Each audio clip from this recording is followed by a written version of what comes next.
The deadline is fast approaching and time is running out. This is the moment for journalists who fight for the truth, dig deep, and uncover what others want to hide. The 2025 Diamond Journalism Awards is where the best in the industry come to be recognized. Hello everyone, I'm Kevin Kelly, evening news anchor for Fox 16 News in Little Rock, Arkansas, and the vice president of Arkansas SPJ. This year's competition is going to be fierce, with nearly 100 categories in 9 different classifications, including the prestigious A-Mark Prize for Investigative Reporting, honoring groundbreaking investigative journalism with an Arkansas connection.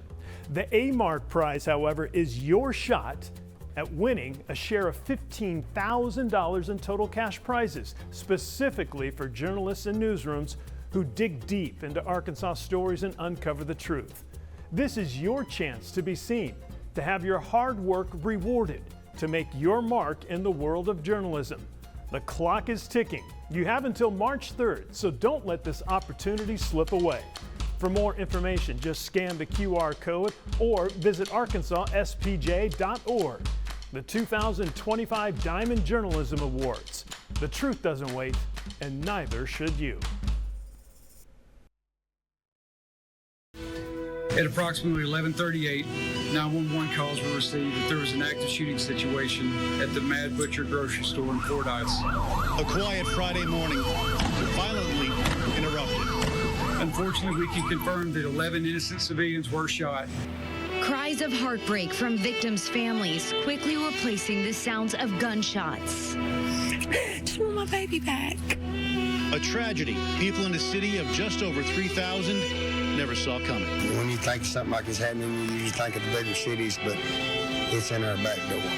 It just has you scary because, you just don't know what to do anymore. Now the sense of peace that was once there is crumbling down around the small town. And these people had a family, and I hope they realize they done destroyed a community today. Right now we're at our military working dog section. We're specifically inside of our obedience yard where we have our obstacle course. We've been open for about 5 years now. We house about 6 dogs. So she's going to show us what we call our controlled aggression, or we also call our 6 phases.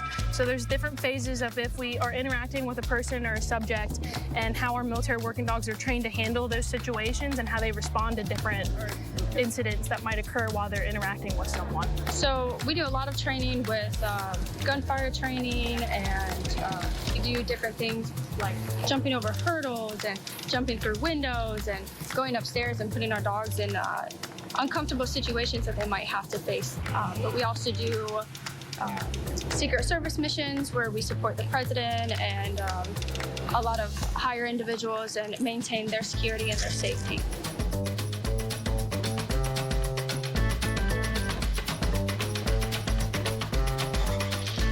What we're about to demonstrate to you guys is what we called our controlled aggression, or our 6 phases. The first phase of it is what we call the field interview. We show the capabilities of our MWD being comfortable with suspects or personnel approaching us when they are not in a hostile or mean demeanor.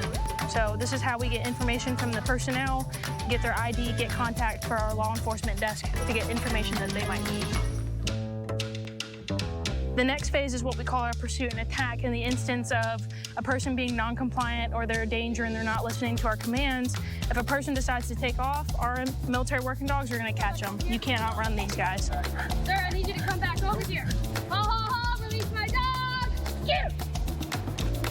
That's just a little bit of a taste of what it's like to get attacked by one of our military working dogs. Our decoy sergeant Harrier, he's wearing what we call our bite suit top, and that's protecting him from getting bit and having MWD Harry's teeth puncture through his skin. It's about as realistic as we can get by maintaining our safety as well, so we can get our dogs the training that they need. Hold up, Harry! Good job! The obstacle course trains the dogs and puts them in situations that's uncomfortable for realistic scenarios that they might encounter. So when they're jumping over hurdles, we're teaching them to jump over obstacles. When they're going through windows, that could simulate if we need to release our dog into a vehicle when a suspect is refusing to come out.